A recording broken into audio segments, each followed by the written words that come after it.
दरवाजा खुल गया है।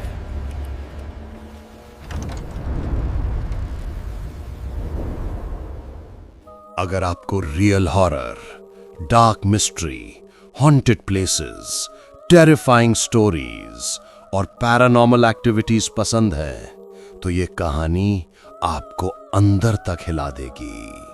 लाइट्स बंद कर लें, हेडफोन लगा लें और तैयार हो जाएं।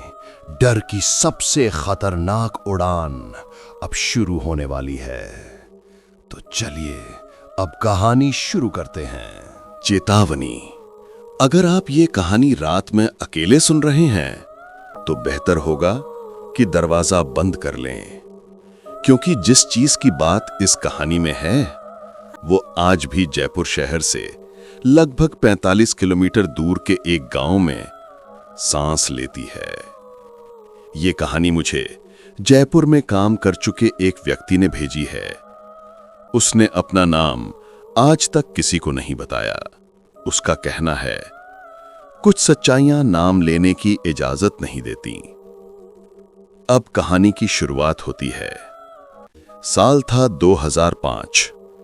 जयपुर शहर से लगभग 45 किलोमीटर दूर अरावली की पहाड़ियों से लगा हुआ एक छोटा सूखा और शांत गांव, जिसे लोग भैरवपुरा कहते थे।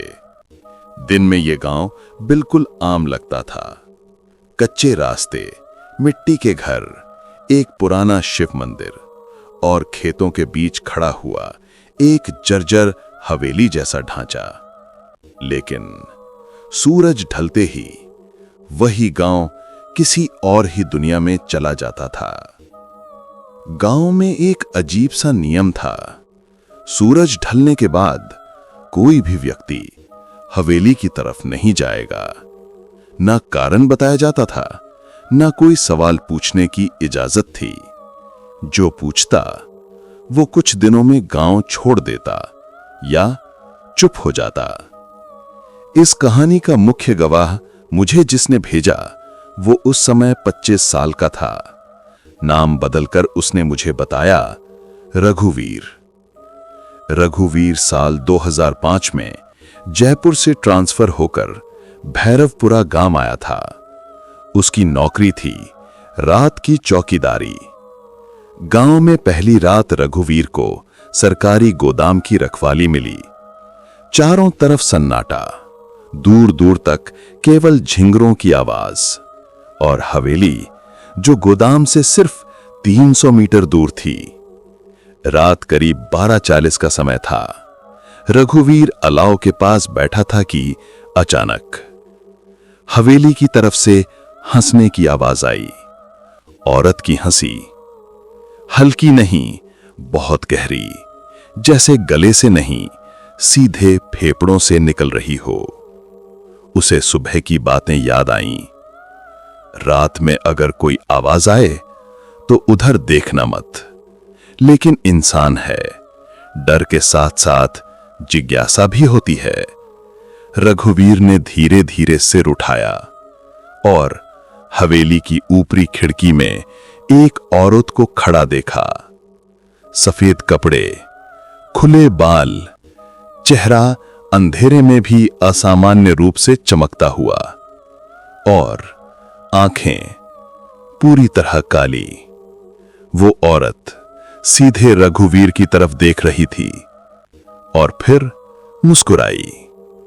वो मुस्कान इंसान की नहीं थी। रघुवीर ने बताया कि उस पल मेरे पैरों में जान नहीं थी, मगर मैं भाग भी नहीं पा रहा था। हवा अचानक ठंडी हो गई, अलाव बुझ गया और उस औरत की आवाज सीधे कान में आई, बहुत समय बाद कोई नया आया है। सुबह होते ही रघुवीर सीधे गांव के सबसे बूढ़े आदमी के पास गया। नाम धनराज काका। धनराज काका ने सब सुनते ही एक ही सवाल पूछा, उसकी आंखें कैसी थीं? जैसे ही आंखों का जिक्र आया, धनराज काका का चेहरा पीला पड़ गया। उन्होंने मंदिर की घंटी बजाई और बोले, अब ये लड़का सामान्य इंसान नहीं रहा। धनराज काका ने बताया कि करीब 70 साल पहले उस हवेली में एक अमीर सेठ का परिवार रहता था। उसकी जवान पत्नी, जिस पर तंत्र मंत्र का आरोप लगा, एक रात गांव वालों ने उसे जिंदा दीवार में चिनवा दिया। मरने से पहले उसने केवल एक बात कही थी, जो मेरी आंखों में देखेगा वो मेरा होगा। उसी रात रघुवीर के शरीर में अजीब बदलाव शुरू हो गए। आईने में उसकी परछाई थोड़ी देर बाद दिखने लगी। कुत्ते उसके पास आकर भौंकने लगे और रात 3 बजे वो खुद ब खुद हवेली की तरफ चल दिया। वो दरवाजा खुल गया था, हवेली का दरवाजा, जिसे गांव वालों ने सालों से कील ठोंक कर बंद रखा था। वो बिना किसी आवाज के अपने आप खुल गया। रघुवीर अंदर खड़ा था। उसकी आंखें खुली थीं, लेकिन उनमें होश नहीं था। गांव के सभी आदमी, मंदिर के पुजारी, धनराज काका, कोई भी आगे बढ़ने की हिम्मत नहीं कर पा रहा था, क्योंकि सब जानते थे, जो हवेली के अंदर गया वो वापस इंसान बनकर नहीं आया। हवेली के अंदर का सच रघुवीर ने बाद में जो बताया, या कहें जो उसके मुंह से निकला, वो आज भी सुनने वालों को सुला नहीं पाता। हवेली के अंदर हवा बिल्कुल गर्म थी। दीवारों पर नाखूनों के गहरे निशान और जमीन पर सूखे खून की लकीरें। फिर सीढ़ियों से घुंघरुओं की आवाज आने लगी। ऊपरी मंजिल के अंधेरे से वही औरत निकली। अब वो और भी पास थी। चेहरा सुंदर, मगर आंखें अब लाल हो चुकी थीं। पिशाच का असली रूप। उसने मुस्कुराकर कहा, मुझे पिशाच कहते हैं, मगर मैं प्यास हूं। उसने बताया, उसे जिंदा दीवार में चिनवाया गया था। मरते वक्त उसने किसी देवता को नहीं, अंधेरी शक्तियों को पुकारा था। और तभी से हर कुछ साल में एक जिंदा शरीर चाहिए, ताकि मैं सांस ले सकूं। उसने कहा, तू डरा लेकिन भागा नहीं। जो डर को देख ले वही मेरे काबिल होता है। इधर गांव वालों ने तंत्र मंत्र की तैयारी शुरू कर दी। धनराज काका ने मंदिर के नीचे से एक पुराना ताबीज निकाला। उस पर सिर्फ एक शब्द खुदा था, बंधन। उस औरत ने रघुवीर के माथे को छुआ और उसकी यादें धीरे धीरे गायब होने लगीं। मां का चेहरा, अपना नाम, सब धुंधला। लेकिन तभी रघुवीर को गांव के मंदिर की घंटी सुनाई दी। घंटी की आवाज जैसे उसके अंदर कुछ जगा गई। उसने चिल्लाकर कहा, मुझे छोड़ दे। औरत हंसी, अब बहुत देर हो चुकी है।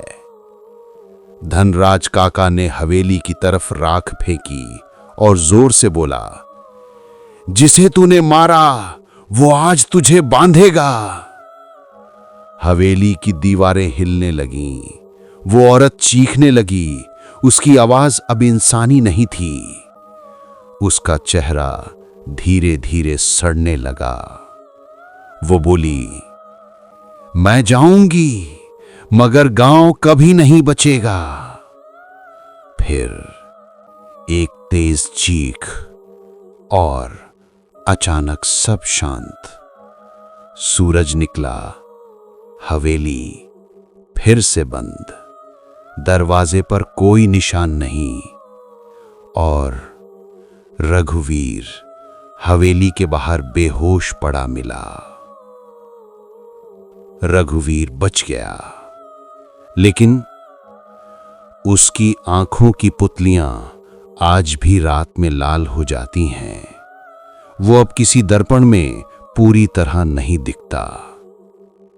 धनराज काका के आखिरी शब्द, पिशाच मरा नहीं, बस सो गया है और हर नींद किसी की आहट सुनती है। कहानी भेजने वाले का अंत। जिस व्यक्ति ने मुझे ये कहानी भेजी थी उसने आखिर में लिखा, 2005 के बाद भैरापुरा गांव आज भी है, लेकिन वहां कोई बाहर का आदमी रात नहीं काटता।